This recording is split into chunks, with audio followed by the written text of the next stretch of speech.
All right, welcome back, guys. This is part 2 of my box video, and in this one we're going to be finding perimeter. As you can see, what I already have done is I have the points plotted, connected with a straight edge, and a box drawn around the shape.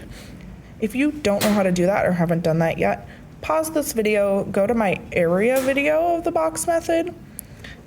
You can see in depth how to do that there, and come back when you're finished. All right.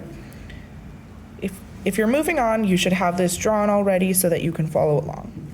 Let's get started. So we are trying to find the perimeter of this triangle here. That means we are trying to find the distance of all of its sides added together. So what I want you guys to notice is that all of the sides of this triangle, which is what we're looking for the perimeter of the triangle, not the box. All of these sides are diagonal, and that means we cannot count them. So we cannot go like 1, 2, 3, 4, 5 because it's a diagonal. We can only count straight lines. So we have to use a different strategy, and the box method is going to help us with this.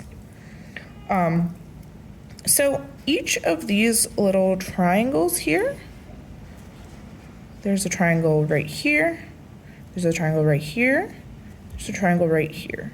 Each of these 3 triangles, what did I do in the last video? This is triangle B, this is triangle A, and this is triangle C. Each of these triangles is a right triangle. So that allows us to use the Pythagorean theorem.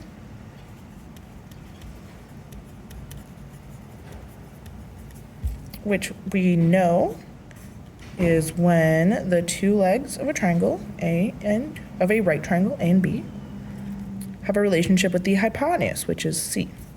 And that relationship is a squared plus b squared equals c squared. Notice how all of these orange highlighted lines, they are slanted. They are the hypotenuse of each of these right triangles, and that's how we're going to find their lengths. So let's start with triangle A. Counting the sides of triangle A, we've got 1, 2, 3, 4, 5, 6, 7, and 1, 2, 3, 4, 5, 6. So this triangle is 6 by 7, and to find this mystery side right here, I'm gonna set it up in the Pythagorean theorem. So here's triangle A.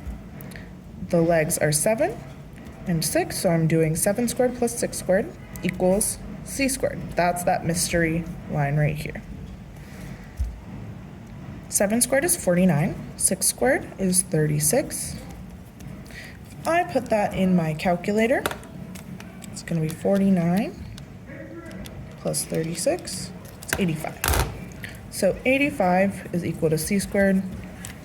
And remember, when we have a number equals something squared, we need to take the square root of that.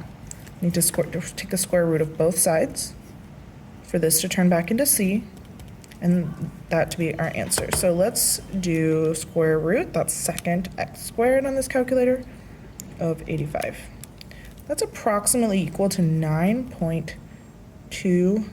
I'm gonna round it to the nearest hundred. All right, let's do that with B and C now. So for triangle B, the dimensions, we have a length of 1 and a height of 1, 2, 3, 4, 5. So that's going to be 1 squared plus 5 squared equals c squared. 1 plus 25 equals c squared. We're going to go through the algebra quickly.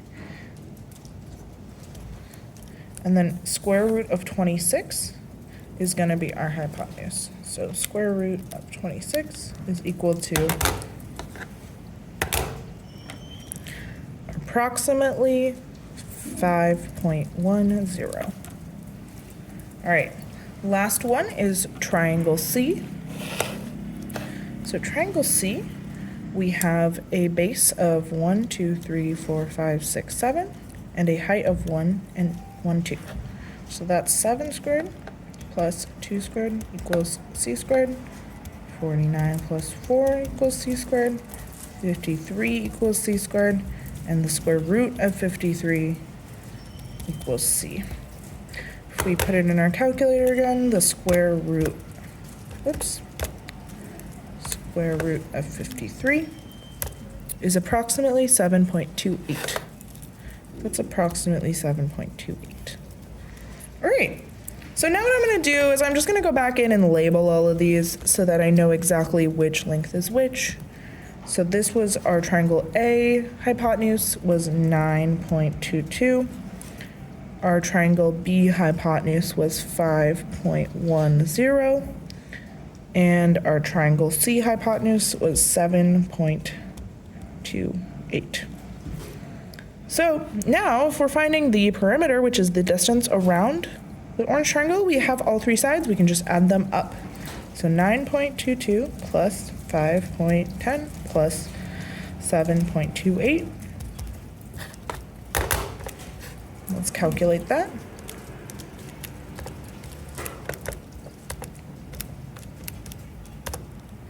$21.6. So our perimeter is 21.6. All right.